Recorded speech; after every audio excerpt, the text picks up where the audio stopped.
Welcome back, everybody. We're going to get started with Grand Canyon head coach Andy Stankiewicz. If you have a question, please raise your hand.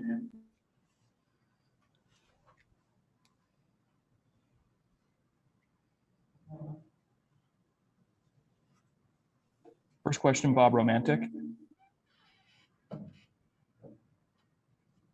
Bob, you're muted. Oh, sorry. Hi, Coach. How are you? Bob, how are you? Good, thanks. Good. I just had a question about Pearson. Obviously, he's a All-American and has had a good season. But when you look at the big games that he's been in, the games against the Power 5 teams, Oklahoma State, Missouri, Oregon State, and the WAC semifinal against Sacramento State, it seems like he's at his best in those moments. Why do you think that is? What is it about him that brings that out of him? Well, he's worked. He's worked at his game. He's worked at his craft. He trusts his training. He doesn't try to be something he's not. He knows he's a strike thrower that can command a breaking ball and a changeup when he needs to. He's trained himself well.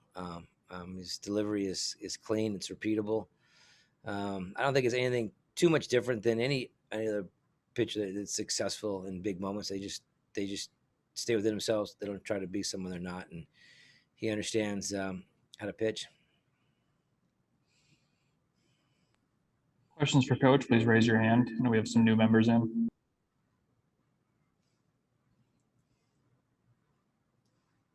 Next question, Alec White, Arizona Daily Star.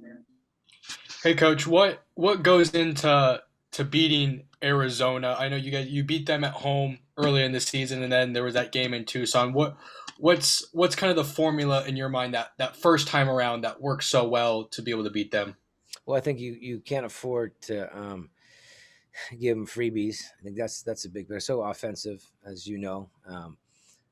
If you give them free bases or you don't play defense real well, you're going to find yourself in a tough spot. And so I think you got to minimize the big inning with them. I think that's what we did at our place. We made some big pitches. We made some nice plays to obviously keep us within earshot of obviously getting a run late to win. Here we didn't. We gave them some freebies and walks, and you don't play great defense, and you're just going to put yourself in a tough spot. So tomorrow evening we've got to understand that they're going to score. We just got to hopefully play great defense and make big pitches when we need them to where it's a 1 or a 2 and not a 4 in an inning. And what does it mean to you as a coach to be the one that helps GCU make its first NCAA tournament? Well, I'm blessed to be here, man. I tell people I'm along for the ride. It's these young men that put the time and energy, effort into building this program. We wanted to build it well. We wanted to build it from the ground up. These young men everyone's contributed to building a program that we want to have stability, not just kind of a good year, and then a couple of down years. We want to build it in a way that we're competing every year for a WAC championship, and we keep competing every year to get to a regional.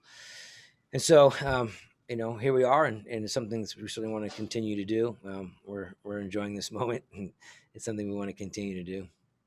Thanks, Coach. Next question, Mark McLuhan. Hey, Coach. Good to see you. Mark, Thanks for the time today. Congratulations. Hey, you. Just curious, kind of how you balance the excitement, all of it, and just knowing how quick it's going to go and how much, how do you enjoy it, but also know the task at hand? Well, we talked about it this week. There's no guarantees. There's no guarantees in life. There's no guarantees for tomorrow. We know that, and so the guys understand that, and they want to take full advantage of this moment, and enjoy it with each other. It's a band of brothers that have been doing that for a long time, since August, and some have been doing it for 3, 4, 5 years together. And so more than anything else, I want them just to experience something special in their lives, because as you know, as we grow up, I'm an old man, and these moments tend to move away, and for me and our staff to be a part of it and watch them celebrate at the WAC tournament, watch them come down to Tucson on a bus together, and just those are the moments that I, as a coach, think is as good as anything. Obviously, we're here to win, and that's our goal, and that's our intent. but understanding too, the big picture is it's about experience, and it's about lasting relationships, and it's all about that as much as anything else. And did you think you'd be in this situation heading into last year? And how did you kind of process, it all being wiped out by COVID and having to kind of hit pause and wait for an opportunity like this over a year? Yeah, it was tough for everybody. I think that the year before we put ourselves in a good spot, but Sac State took two to us and got us, and so, hey man, you pick up the pieces in life and you move on. And I think guys, a little bit of an edge there, and that hurt, a stung, and so to be able to kind of get COVID going, or the year of the COVID, and then take away. And I think when we show up in August, it was a bunch of guys that felt like we had some unfinished business to do. Our older guys kind of teaching our younger guys kind of the way the program works, what we do here, how we go about it. And that's what we've done. And that's one of the things I'm most proud of, is that the guys have, right from the get-go. And we didn't start out real well. As you guys know, we went against Missouri. We did okay that weekend, but we got kicked around a little bit against Oregon State, and we struggled with Oklahoma State. And so it wasn't a pretty beginning, but they understood the design. They understood that we were playing those schools for a reason, to prepare us for this moment, right? And so that's what this is about. We feel like all the stuff that we've done, all the frustrations, all the ups and downs that we've had this year is what will prepare us for this weekend. Appreciate it. Next question, Evan Osherwitz. Hi, Coach. Just wondering how well the players have managed the excitement that comes with playing in a game like this for the first time. Well, they've all played. The great thing is all these guys go play summer ball.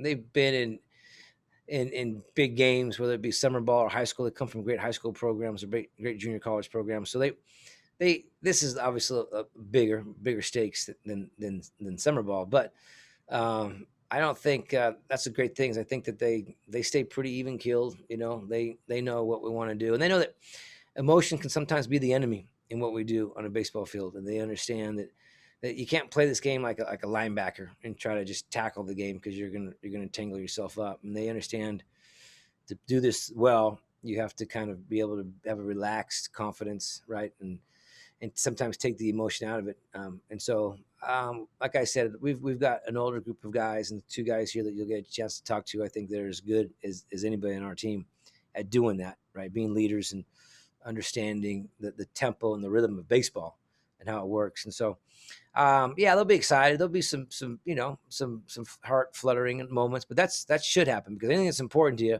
you should get excited about. So I want them to be excited, but at the same time, I want them to understand that we got to slow the game down in the right moments.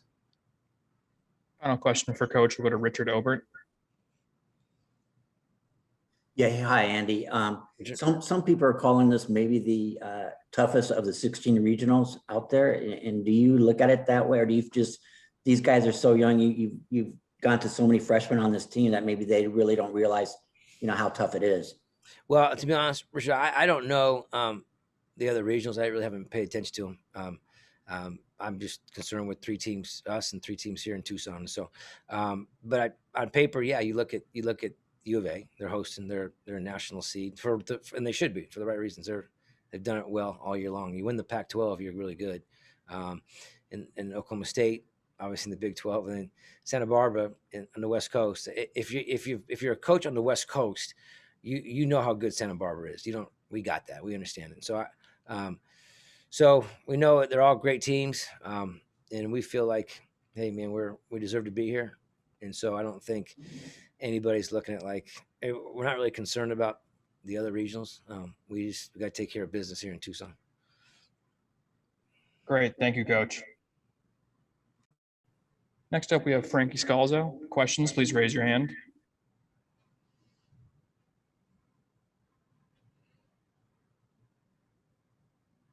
First question, Bob Romantic. Hi, Frankie. The bullpen during the WAC tournament was obviously instrumental in you guys winning those games with multiple relievers coming on and throwing 12 2/3 scoreless innings. What do you attribute the success of the bullpen all the way from the long relief all the way up to Cohen and you? I think it's just a preparation throughout the fall, throughout the inter squads that we've done, setting up our preseason with opponents like U of A and Oklahoma State, Missouri, things that, I mean, you prepare yourself for the WAC tourney, of course, but it's things that you look forward to in the postseason, like facing these teams, just setting yourself in those situations early, knowing what like you could predict, almost like visualizing yourself. And it's just the competitive and the drive that we have. This is the most competitive group of guys I think I've ever been a part of, and that shows. We compete with one another day in and day out, and I think it proves on the field. Next question, Richard Obert. Yeah, hey Frankie, you've been a senior, and there's a lot of freshmen on this team that are really doing a good job. But I mean, and you're able to stabilize the back end, of the late innings, and you've got great frontline pitching on this team. Do you feel that you guys could be a dangerous threat, coming into that? I mean, do you feel like it is a dangerous team that maybe people really don't know about? Yeah, I think people for sure sleep on us. I don't think people understand how good and how well put together we are. You could look at our bullpen core and you could list like the seniors that are there, but we have a bunch of freshmen that we build off also. Like Wente said at the start of the tournament, there's going to be a guy that comes off the bench with maybe 15 innings that has a huge role in the tournament. And that's what Connor Markle showed. Being a freshman that has worked since day one, brought him like under our wing and everything and showed him like, hey, we're here to do something special. And I think all the freshmen are building off that. So. Next question, Michael Potter. Hey, Frankie, congratulations. Coach Stankiewicz said you guys got to play sometimes with keep the emotions in check. But, man, you look pretty amped up closing out that WAC game. What was your thought process going in there? I think you touched 97 in that one. Yeah, I mean, it was just something I've been visualizing. It's getting kicked out 2 years ago was really rough on everybody, and something that the frustrations and the ups and downs, like you let it happen once, you work your butt off just to make sure it doesn't happen again. So I think it was one of those, just preparing myself for that situation, visualizing like inside and out how I was going to feel out there, who I was going to face. It was almost like I was already there because of the preparation. So. Next question, Mark McClune. Hey Frankie, how tough was it to kind of be right on the doorstep of it 2 years ago and then get it cranked up last year and have everything get shut down and have to wait, and kind of what are the emotions like knowing you went through that and getting ready to play the first one on Friday? It was a lot. There was a lot of pressure out. You can't hide it. There's a lot of energy. There's a lot of excitement going on throughout the team. And I bet if you looked at the video, everybody was amped up to do it. And it was something with the COVID year. We didn't get to do it that last year because it got shut down.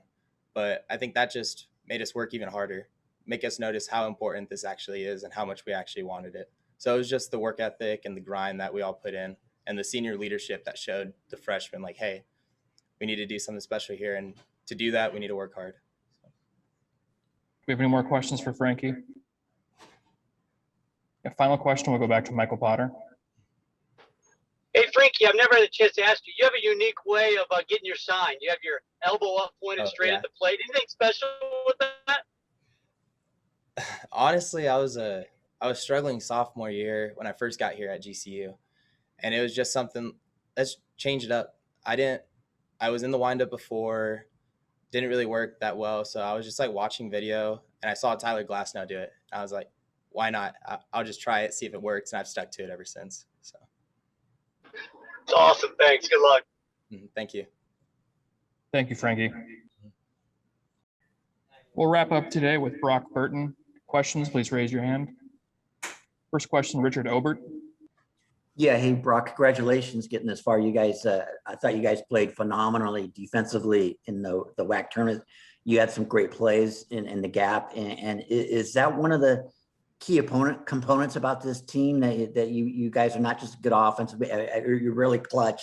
You got great pitching, but it's a defense. Has defense been key to this team? Right. Yeah, I think we really pride ourselves on our defense, and that's something that started early in the fall, that we wanted to be a really good defensive team because we know that when you have a good defense, you can win a lot of ball games. And so, I think our defense is getting even better as we're going. And you saw it in that WAC tournament. The defense is just something that we really pride ourselves on. Next question, Michael Potter. Hey, Brock, piggybacking on that, is that an adjustment playing in a big park like Hohokam and then playing in a park, down in Tucson? I mean, you got a lot more room out there. Maybe you can run down some balls normally you couldn't at home. Yeah, I mean, I think the WAC tournament, we had that day of practice before the tournament started, and you just kind of get acclimated to the field. And with Tucson here, it's definitely a big field. But I kind of like playing in big fields because it gives me more space to run down balls that, like you said, that usually might be off the wall or over the fence. And so I'm kind of excited about playing at another big field here in Tucson, and hopefully I get a chance to make some more plays. Next question, Bob Romantic. Hi, Brock. As a senior who's watched this program evolve during your time at GCU, what does it mean to you to be competing at a NC2A regional this year? Yeah, it's definitely awesome, and it's a special accomplishment. Obviously 2 years ago, not winning the WAC tournament championship, and we thought, we expected to win that, but we came into this season expecting to win, and after winning the WAC tournament, we expect to win the regional. And so I think that's just been our mindset, and we prepared so well all season that, we're just excited to play. And, baseball is baseball at the end of the day. And so once we get on the field, we're just going to compete our butts off. Next question, Evan Osherwitz. Oh, sorry, Bob, go ahead. How are those games? You guys play a tough non-conference schedule you have for years. How has that prepared you for this weekend? It's we wouldn't have it any other way. We like to compete against the best of the best, and doing it early in the season, I think we kind of got a chance to see where we stacked up against those teams, and now we have an opportunity to send them home. And so I think it's really awesome that we do that each and every year, and it only helps us. Next question, Evan Osherwitz. Brock, I was also wondering about the non-conference schedule and the first matchup with Arizona. Just what did you learn about them in that first matchup that you can use to your advantage tomorrow? Well, first off, I think they're a really good offensive team, and you can just see the way that they take a lot of good and tough pitches. But I think that we beat them, and we know we can beat them again. And so just coming in with full of confidence and ready to compete. I think that we have every right to believe that we can win this thing. Next question, Richard Obert. Yeah, hey Brock, this roster is built with a lot of homegrown talent, a lot of local guys. So what does this say about just the state of baseball in Arizona? Yeah, it's pretty cool. I think that our roster being full of a bunch of Arizona guys, it just shows how competitive Arizona is, and we have a lot of great high schools here, and it's cool when you have a team that the players stick it out and play in Arizona. And, it's cool because there's Eli Ankeny. We went to the same high school, and it's just cool to be able to compete and fight for championships with guys who you grew up playing against and playing with. Final question will go back to Michael Potter. Hey, Brock, you're a senior, so I'll put you on the spot. Frankie said that it's the most competitive team he's ever been around. Is there one or two guys that stand out to you as the most competitive guys on the squad? I definitely think Pearson is just a huge competitor. He competes every time he's on the mound. And me and you kind of talked about this a few weeks ago. Even when he doesn't have his best stuff, he's a competitor. And so we expect him to dominate every time he goes out on the mound. And then I would just say even Frankie is just a dog on the mound. He competes every single time. So, but our team is just full of a bunch of competitors, and when we got here in the fall, we were ready to work, and now we're here. Great. Thank you, everybody. That's all we have for today.